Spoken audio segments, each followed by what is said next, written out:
नमस्कार. कुरुक्षेत्रावरती आपल्या पितामहांचे आशीर्वाद घेऊन क्षमा मागून युधिष्ठिर आपल्या खेम्यामध्ये परतला आणि परतल्यावरती आता युद्धाचं बिगुल वाजणार आहे. तिथे बिगुल नव्हतं वाजत, तिथे शंख वाजत होते.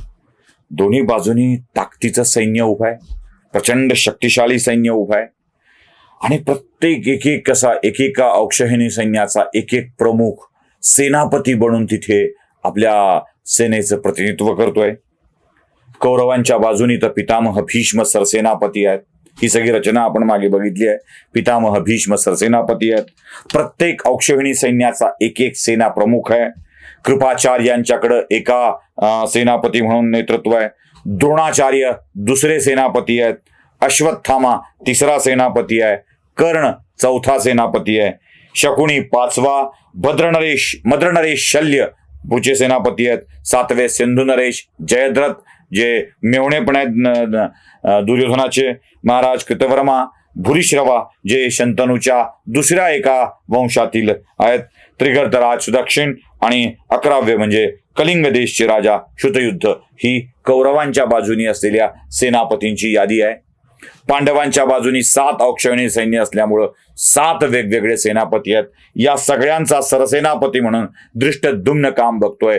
द्रौपदीचा भाऊ जो यज्ञातून उत्पन्न झालेला आहे, हा धृष्टद्युम्न यांचा सरसेनापती आहे. यांच्याकडे ही सेनापतींची संख्या आहे. अर्जुन एकूण 7, कारण यांच्याकडे 7 औक्षहिणी सैन्य आहे. अर्जुन, विराट नरेश, मगध नरेश, सहदेव, पांचाल नरेश, द्रुपद, सात्यकी, चेदिराज, दृष्टकेतू, कैकेय देशचे राजे, बृहदक्षेत्र, या सगळ्यांचं सैन्य आता कुरुक्षेत्राच्या युद्धभूमीवरती उभं आहे. आणि युद्धाला सुरुवात होण्यापूर्वी युद्धज्वर चढला पाहिजे. बघा, युद्धज्वर चढला पाहिजे. वाटलं पाहिजे ना लढाई सुरू झाली आहे. आणि त्याशिवाय असं होत नसतं की वातावरण निर्मिती होत नसते. म्हणून प्रत्येकाच्या हातामध्ये शंखध्वनी आहे.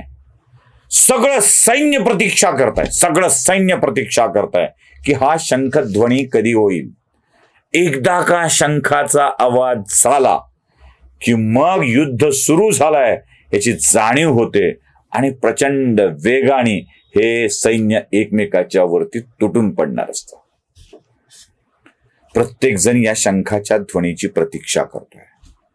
मी शंखध्वनी हा शब्द वापरतोय.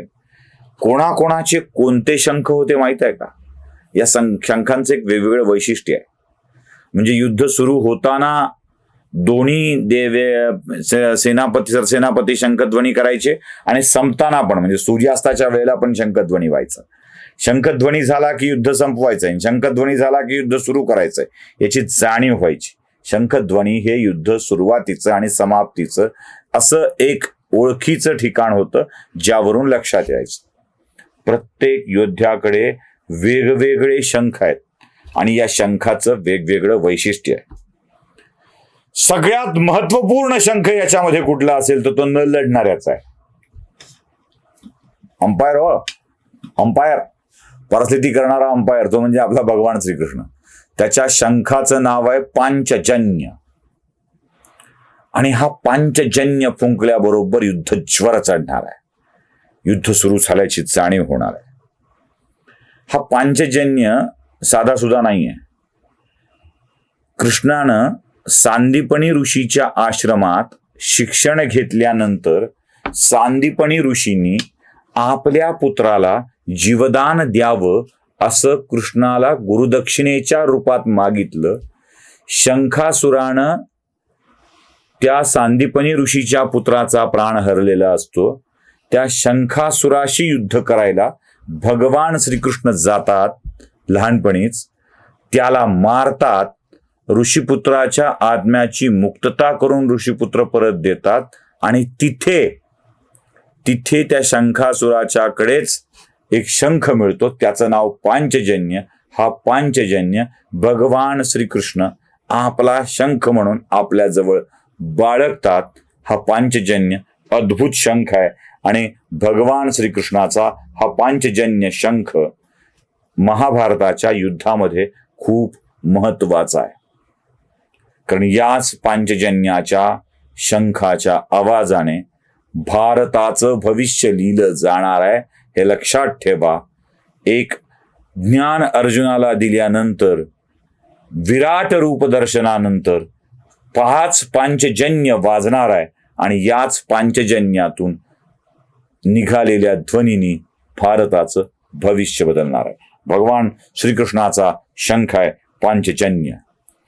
एवढ्याच ताकदीचा अजून एक शंख आहे, एवढ्याच ताकदीचा, आणि तो आहे गंगनाभ. आणि हा गंगनाभ शंख म्हणजे तो आहे भीष्मांचा, ससेनापती कौरवांचे. आपली आई गंगेकडून पितामह भीष्मांना हा शंख मिळालेला आहे. पितामह भीष्मांना नव्हे, देवव्रतांना. भीष्म तर त्यांनी केलेल्या प्रतिज्ञेमुळे नाव मिळालंय. तिथं गंगा पुत्र देवव्रत, शंतनू आणि गंगेचे पुत्र देवव्रत. या देवव्रताला गंगेनं आपल्या स्वतः एक शंख भेट दिलेला आहे. या शंखाच्या ध्वनीने पृथ्वी हदरते. हो, गंगा जितकी सोज्वळ, कोमल, छान, पवित्र करत जाणारी, तेवढाच तिने दिलेला शंख भयप्रद आहे. याच्या आवाजाने सृष्टी हदरते. हा गंगनाभ शंख पितामह भीष्मांचा आहे. कर्णाकडे तर अजून एक शंख आहे, त्याचं नाव हिरण्यगर्भ. अत्यंत तेजपुंज शंख आहे. हिरण्यगर्भ कोणाचं नाव आहे माहित आहे?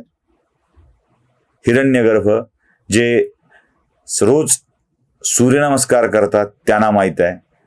सूर्याच्या असंख्य नावापैकीचं हे नाव हिरण्यगर्भ. कर्ण सूर्यपुत्र होता. आपल्या पुत्राला सूर्यानेच हा शंख दिला होता आणि हा शंख सूर्यासारखा तेजस्वी, प्रतापी होता. याच्या आवाजाने अक्षरशः भूलोक, भूमंडळ दळमळायचं. असा कर्णाचा सूर्यदेवाकडून मिळालेला शंख, ज्याचं नाव हिरण्यगर्भ. युधिष्ठिराच्या शंखाला नाव आहे अनंत विजय. अनंत विजय याचा शंखध्वनी अनंतापर्यंत जाऊन पोचायचा. म्हणजे युधिष्ठिराने इथे फुंकला की त्याचा ध्वनी अनंतापर्यंत जाऊन पोचायचा. आता कोण दिला असेल युधिष्ठिराला? हा धर्मराजाने दिलेला शंख आहे आणि हा धर्मराजाचा शंख घेऊन युधिष्ठिर या मैदानावरती हजर आहे. दुर्योधनाच्या शंखाचं नाव असं विचित्र आहे, विदारक. ज्याच्या जन्माला सगळ्या भयंकर भयंकर गोष्टी घडल्या होत्या, तो विदारक शंख दुर्योधनाने गांधार देशातून मिळवलेला होता आणि हा विदारक शंख दुर्योधनाकडे आहे. भीमाच्या शंखाचं नाव आहे पौंड्र. या पौंड्र शंखाचं वैशिष्ट्य असं आहे की आपल्याकडे बघा मोठमोठ्या तोफा वाजतात आणि तोफा वाजला की जनावरं भेदरतात. काही काही जनावरं तर मूत्र विसर्जन सुद्धा करतात पटकन त्या आवाजाने. इतका भयंकर तोफांचा आवाज असतो ना आकाशात वाजणाऱ्या. या पौंड्राचा आवाज झाल्याबरोबर भयचकित होणारे प्राणी मात्र मलमूत्र विसर्जन करायचे असं म्हटलं जातं. असा हा पौंड्र नावाचा शंख भीमाकडे आहे. अर्जुनाचा देवदत्त नावाचा शंख आहे, जो देवदत्त शंख अर्जुनाला वरुणदेवाकडून मिळालेला आहे आणि वरुणदेवासारखाच प्रचंड वेगाने याचा आवाजही भूलोकामध्ये सगळीकडे जायचा. नकुलाचा आणि सहदेवाचा शंख जो अश्विनी कुमारांच्याकडून मिळालेला आहे, त्या नकुलाच्या शंखाचं नाव आहे सुघोष आणि सहदेवाच्या शंखाचं नाव आहे मणिपुष्पक. हे दोन्ही शंख या दोन भावांना अश्विनी कुमारांच्याकडून मिळालेले आहेत.